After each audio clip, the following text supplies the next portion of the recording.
Hey everyone, Andy Moss here, tradingadventures.com with a quick market update on Wednesday afternoon, March 25th. And today's action felt kind of like watching a tennis match where nobody scored any points.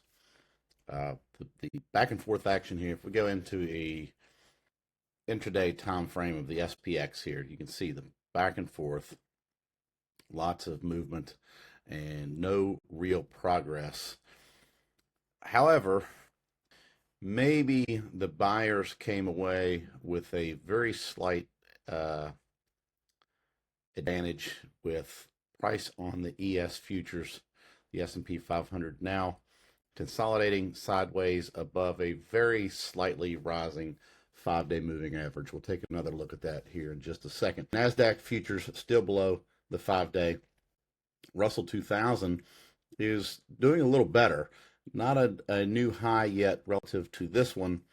However, it's up above a definitely rising 5-day moving average here.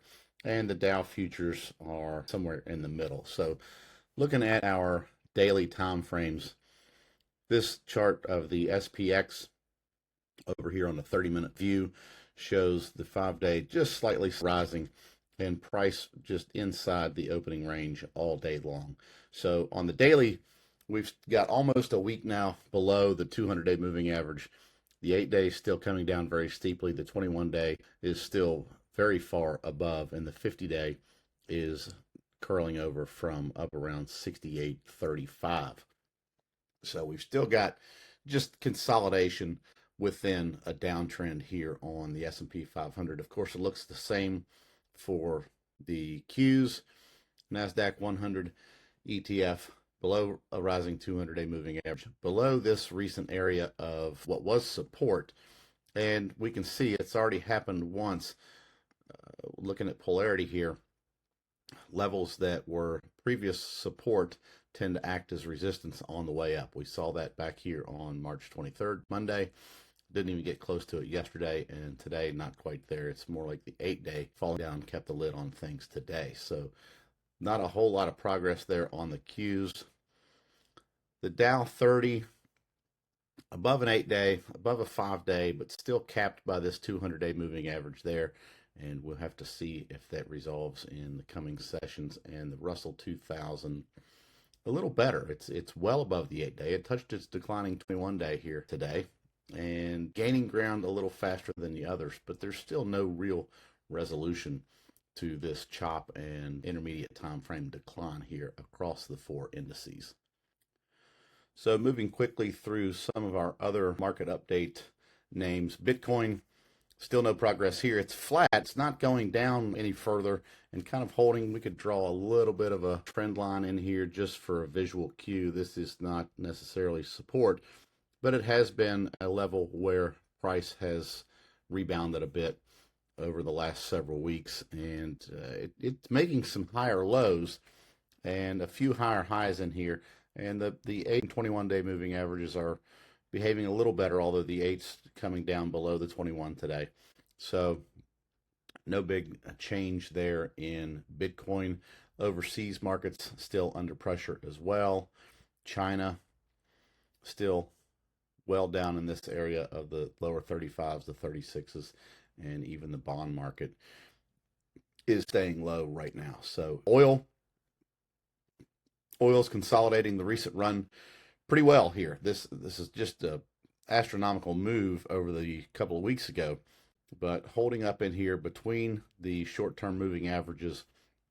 It does have a 5-day declining overhead, but it's not crashing and giving back all of these gains, and it's not running away, which is exactly what we expected from such a large move like this. It's just chopping around here in wide ranges, trying to put some balance back into the market.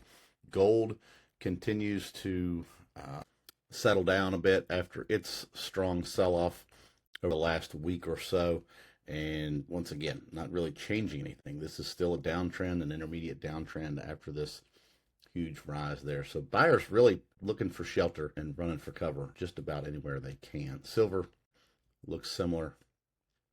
And then the last thing we'll look at here is the semiconductor index is definitely the leader On the upside, it's holding up very well. It's still above the 8 and 21 day, though they're choppy in here, and this is the rising 50-day right there at the top of today's range, or today's closing price actually there. And XBI, the biotechs, trying to stay in the fight, though this is looking susceptible down here. We've got some recent lows in this area and did get a little bit of a bounce after yesterday's sell-off, but not out of the woods yet. Just back in this choppy range. We've still got this potential topping pattern forming here, and not a lot to be excited there about the XBI biotech sector. So across the marketplace, we still are in a choppy to down environment that continues to lack good swing trading setups. This is not a market to be overly involved in. There's really nothing to do except for the very short term and active day trading focus, or possibly some very longer term investors that are adding to some positioning on the way down, trying to buy things a little cheaper. It's just choppy to downward mess right now. So not a lot of opportunity, but there is a lot of noise. So what we need to see to get us more active and to get more involved is some expansion away from this range. Today's range is pretty tight. The range of the last 3 or 4 days is a little looser, but at least we're back over a 5-day moving average now. That's the first step. That's what I laid out. One of last week's updates was the way a turn would happen is we'd see a series of higher highs and higher lows that get back above a rising 5-day moving average. So we're not all the way there yet. Maybe today is a small step in the right direction. We'll have to see if tomorrow, can we hold this level? Can we hold the 5-day? And can we hold this week to date or 2-day anchored VWAP and week to date anchored VWAP here and go on to make a new high? Maybe but by the end of the week, if buyers re-engage, we can test this month to date anchor up here. And by doing so, we'd want to see some back and forth action in here that continues to make higher highs and higher lows. That would drag the 5-day around and start it rising. And then we could maybe start to consider looking for more swing trading setups to the long side.